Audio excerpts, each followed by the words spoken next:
Hello guys, today in maths class we are going to learn about secant-secant power theorem. So let's see what the statement of this theorem says. If two secants are drawn from an external point to a circle, then the product of one secant and its external segment is equal to the product of other secant and its external segment. So let us understand this by using a diagram. Now let this be an external point E. And so now this AE, it is a secant which cuts the circle at point C, and now this BE, it is a secant which cuts the circle at point D. So they are saying that the product of one secant, so let it be this whole secant AE. Okay, so this is AE.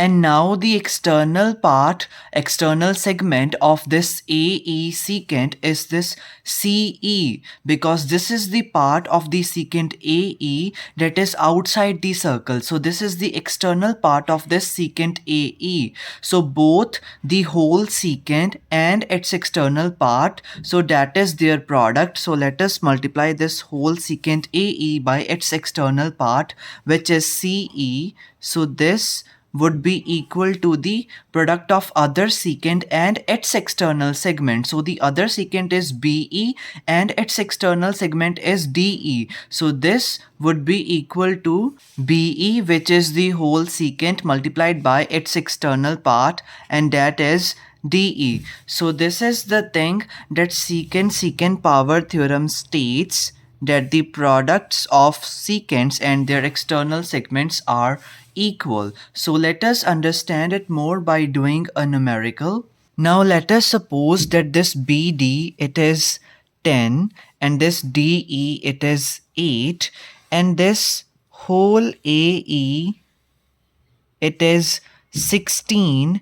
Now what we have to do is we have to find the value of this CE. So let us suppose that it be X. Now when we will apply the secant-secant power theorem, we will get, because AE is 16, we will substitute this value of AE here, and this CE, it is X, so here will come X, and this would be equal to BE. Now BE, it is equal to the sum of BD and DE. So let us just write here BD plus DE, and this DE, it is 8, so this would be multiplied by 8. Now we will get here 16x would be equal to BD is 10 and DE is 8, so definitely their sum would be 18. So the value of this BE secant would be 18, so 18 into 8, and that would be 144.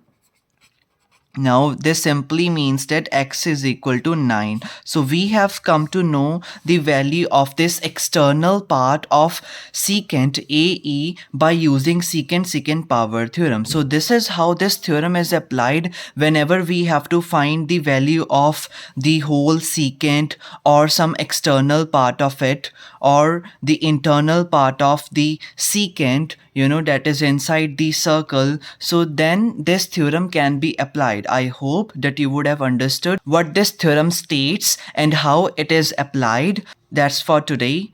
Thanks and have a nice day.